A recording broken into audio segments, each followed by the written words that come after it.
Hi there. Okay, I want to do a little thing about momentum and impulse and how to calculate it and just make sure that we're all on the same page. Okay, so I'd have a pencil out and I'd have your booklet, and I think it says page 28, but if not, make sure you get to this page that says momentum and energy in your booklets, okay? And get your calculator. Okay, so by now I think you've watched the Bill Nye video, which is pretty clear about what momentum is. Any object that is moving has momentum. Okay, and in order to bring an object to rest or to stop, we want to change its momentum to 0. Okay, so the units for momentum are a little bit weird. They are kilograms, meters per second, and then direction. Okay, so it's kilograms times meters per second. And literally this is your mass times your velocity. Okay, so momentum is a vector quantity, which means that it has direction. Right on. Okay. Now, if we think about it, what makes an object difficult to bring to a stop? What do you think? Well, the more mass an object has, okay, the more velocity it has,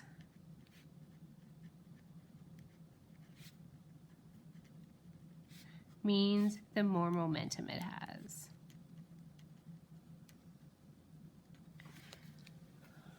Okay. Would you rather collide with a train moving 2 meters per second or a mosquito moving at the same speed? And why? What do you think? Personally, I'm going to go with the mosquito. Hopefully we do not have a lot of those this year, okay? Because it has less mass while moving. So it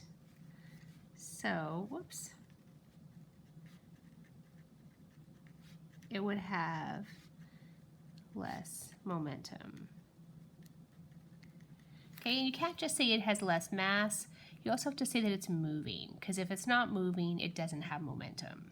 Okay, so from the train and mosquito example, we know that the mass of the train makes it more difficult to stop than the mosquito moving at the same speed. Objects that are moving fast are also hard to stop. Bullets have a very small mass, but it can be extremely difficult to stop one because of its velocity. Okay. So this is what Newton had to say. In a moving object, sorry, not in, if, this should be an F. If a moving object has more mass, it has more momentum. Also, if an object has more velocity, so it's going faster, it also has more momentum. If either the mass or the velocity or both of an object increases, the object will be more difficult to bring to a stop.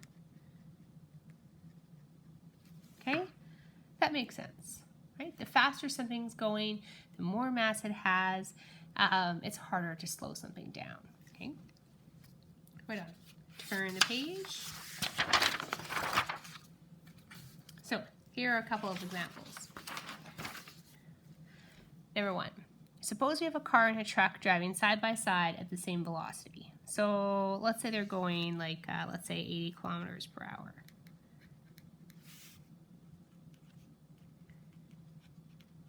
Okay, which one has the greater mass? Right on. And which one will take longer to stop? Right on. Also the truck. Why? Okay. More mass while moving equals more momentum. Right on. Okay, it's not that hard. Number 3, suppose we have 2 identical cars moving at different speeds. So let's say the first one is going 10 kilometers per hour and the second one's going at 60 kilometers per hour. Okay, which one will take longer to stop? Oh, let's call this car A and car B. Okay, which one will take longer to stop? Excellent. B. Why? Okay, it has more velocity, which equals more momentum. Right on. Okay, turn the page.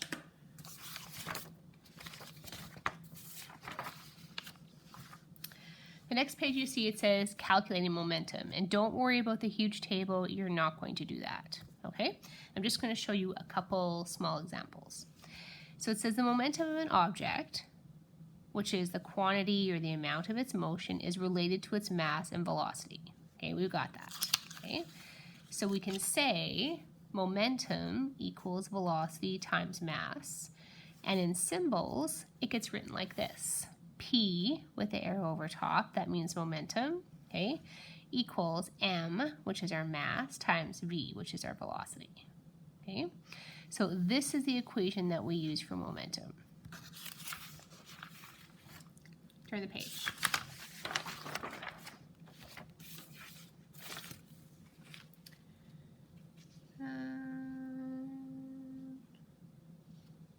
Yes, okay. Still okay. Okay.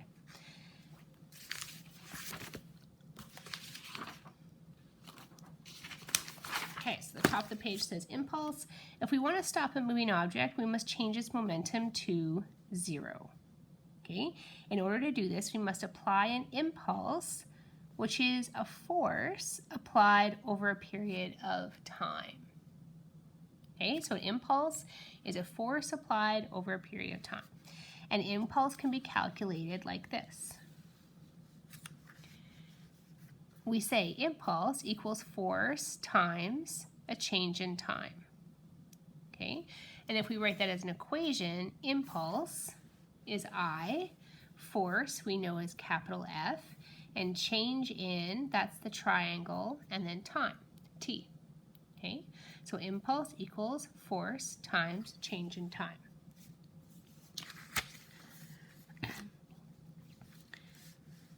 If you want to apply a greater impulse, you must apply more force or apply the force for a longer period of time.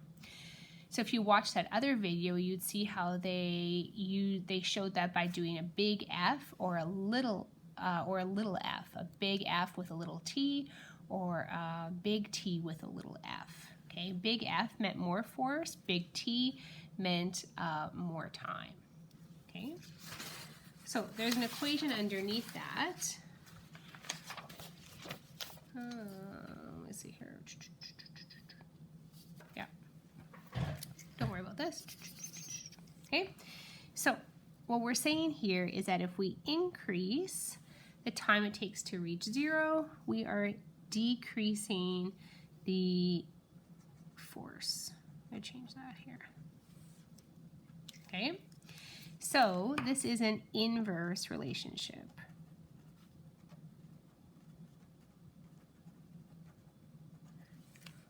Okay, when one variable goes up, the other one goes down. So we've already said, well, let's take a look at this. Okay, we know that force equals mass times acceleration. Okay, now force equals mass. Now we know that another way to say acceleration is our change in velocity over our change in time. Okay, so I've just replaced acceleration with the other equation that we have for acceleration. Okay, if I multiply both sides of the equation by time, okay, so I'm going to be able to cancel out time on the right side, and now I have force times a change in time equals mass times a change in velocity. Okay, so this is our equation for impulse, and this is a change in momentum.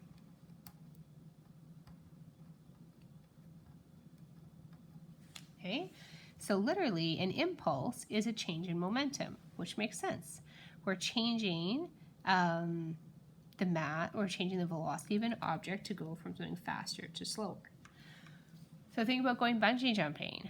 Okay, what is wrapped around your ankles when you go bungee jumping? Is it a chain? No, of course not. That would be so painful because it would increase the force you feel because the force would be applied over a small period of time. Right? I'm just trying to use a big F. Well, that's not a very big F. Okay? This would be if it was a chain. Right? But no, we use that rubbery elastic cord, right? And what that does is that increases the time we feel the force. So the force ends up feeling a lot smaller because it's extended over a long period of time. It's like, why do I kind of spell bungee? Bungee cord. Okay. Make sense? Right on. Okay, turn the page again, and there's a couple questions on how to calculate impulse and momentum. And I want to try just a couple with you. So at the top of the page, I've rearranged the equation 3 different ways, right? It's all the exact same equation. I've just made each one has either momentum as the variable we're trying to find, or mass. It should be a capital M, not a lowercase m. And remember that velocity and momentum are vector quantities, right? So let's take a look at number 5. Okay, it says a ball with a mass of 4 kilograms is rolling with a momentum of 11.6 kilograms meters per second. Okay, what is the velocity of the ball? Okay, so the first thing I would do is I would find the equation. So I want velocity, okay, equals momentum divided by our mass. And then I'm going to plug in the information next. So the momentum I have here is 11.6 kilograms meters per second, and we always just assume it's going forward, divided by the mass, which is 4 kilograms. Okay, so our kilograms cancel out, and what am I left with? Velocity equals 2.9 meters per second going forward. So see, once the kilograms cancel out, the units are right there. We can just bring them down. Okay, so I've just found the right equation, plugged it in, and then solved. That's it. Okay. The next one underneath says a person runs a race at a speed of 1.3 meters per second. If they have a mass of 59 kilograms, what is their momentum? Okay, so again, momentum, I'm trying to find that. So I'm going to have P equals mass times my velocity. Plug in my information. Mass 59 kilograms.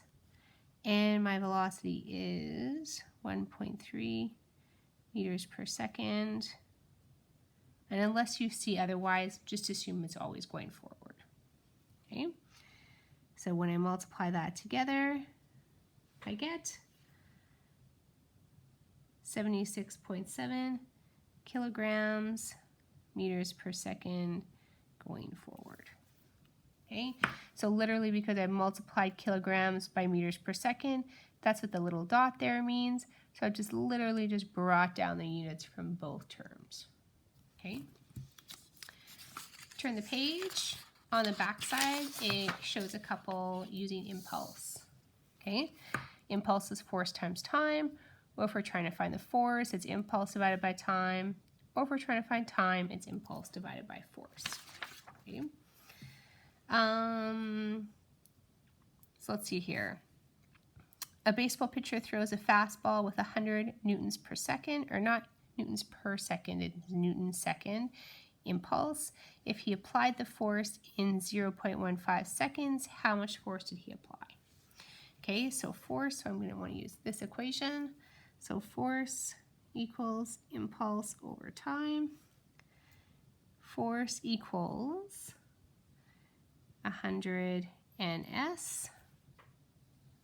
Okay, because that's my value here for impulse, and my time, 0.15 seconds. Okay, so when I do that, my seconds are going to cancel out. And what's the force? 666.7 newtons.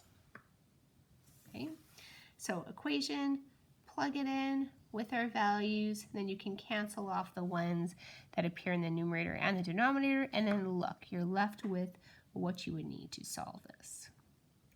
Okay, here we can do the very last one here. A car slams on the brake with a force of 10,500 newtons. If they stop in 2.5 seconds, what is the impulse? Okay, so impulse equals force times time. So my force, okay, and then my time, 2.5 seconds. So if I take out my calculator and multiply that together, I get 26,250 ns. That's my impulse. Okay, so that's what I'd like you to get from momentum and impulse. Do you understand that impulse is a force over time? The shorter the time, the greater the force it feels, as opposed to the longer the time, the smaller the force it feels, right? Momentum is changing the velocity of an object. Okay, thank you so much. See you soon.